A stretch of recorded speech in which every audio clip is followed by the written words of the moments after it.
Assalamualaikum warahmatullahi wabarakatuh. Sahabat beriman, Allah Subhanahu wa Ta'ala telah menciptakan jagat raya beserta makhluk-makhluknya dengan bentuk yang berbeda-beda. Semua makhluk yang diciptakan Allah Subhanahu wa Ta'ala diwajibkan untuk tunduk kepadanya dengan menjalankan semua perintah-perintahnya dan menjauhi segala larangannya. Seperti kita ketahui bahwa manusia adalah makhluk ciptaan Allah yang paling sempurna. Allah menciptakan manusia dengan akal untuk berpikir. Namun, kesempurnaan itu terkadang membuat manusia lupa akan penciptanya. Terkadang, ia menggunakan akal pikirannya untuk memikirkan hal-hal yang di luar kemampuannya. Pikiran tersebut membawanya kepada pertanyaan-pertanyaan yang di luar batas kemampuan akalnya, bahkan mustahil jika dijawab hanya menggunakan akal pikiran.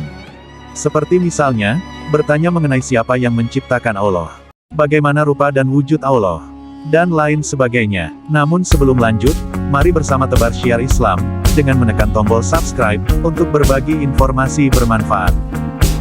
Dikisahkan pada waktu itu ada seorang ateis atau orang yang tidak percaya akan eksistensi Tuhan memasuki sebuah masjid. Tidak lama kemudian, ia mengajukan 3 buah pertanyaan sekaligus kepada jamaah yang ada di masjid.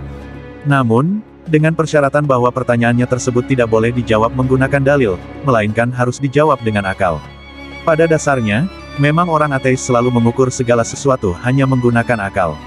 Ia ingin ada bukti-bukti ilmiah yang nyata, yang bisa ditangkap oleh nalar manusia, akal pikiran.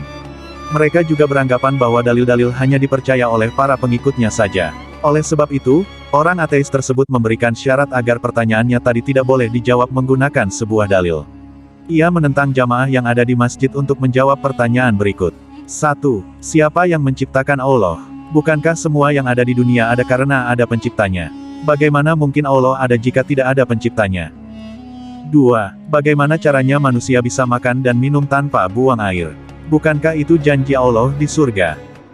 3. Kalau iblis itu terbuat dari api, lalu bagaimana bisa Allah menyiksanya di dalam neraka? Bukankah neraka juga terbuat dari api? Mendengar pertanyaan dari seorang ateis tersebut, tidak ada satupun jamaah yang mampu menjawab pertanyaan tersebut, kecuali salah seorang pemuda yang kemudian langsung menjawab 3 pertanyaan di atas satu persatu dengan sangat tenang. Jawaban untuk pertanyaan pertama pemuda itu berkata, apakah engkau tahu dari angka berapakah angka 1 itu berasal? Sebagaimana yang kita tahu bahwa angka 2 adalah hasil dari 1 plus 1, atau angka 4 yang berasal dari 2 plus 2. Kamu tahu bahwa angka 1 itu adalah bilangan tunggal yang bisa menciptakan angka lain, akan tetapi dia tidak bisa tercipta dari angka apapun. Lalu apa yang membuatmu sulit untuk memahami bahwa Allah itu Zat Maha Tunggal, yang Maha Mencipta, tapi tidak bisa diciptakan? Mendengar jawaban dari pemuda tersebut, orang ateis hanya terdiam, tidak berkutik tanpa memberikan komentar. Kemudian, lanjut jawaban kedua. Pemuda tersebut bertanya kepada orang ateis, apakah ketika di dalam perut ibu kita dulu makan dan minum? Kalau memang kita makan dan minum, bagaimana kita tidak buang air di dalamnya? Lantas apa yang membuatmu sulit untuk percaya, bahwa di surga kelak kita akan makan dan minum juga tanpa buang air? Lanjut ke pertanyaan ketiga. Momen ini seketika membuat orang ateis terkejut. Sebab, ketika menjawab pertanyaan ketiga ini, pemuda tersebut tiba-tiba menamparnya dengan sangat keras. Sudah jelas ia merasa kesakitan dan marah-marah kepada pemuda tersebut. Lalu pemuda tersebut berkata, tanganku ini terlapisi kulit dan tercipta dari tanah.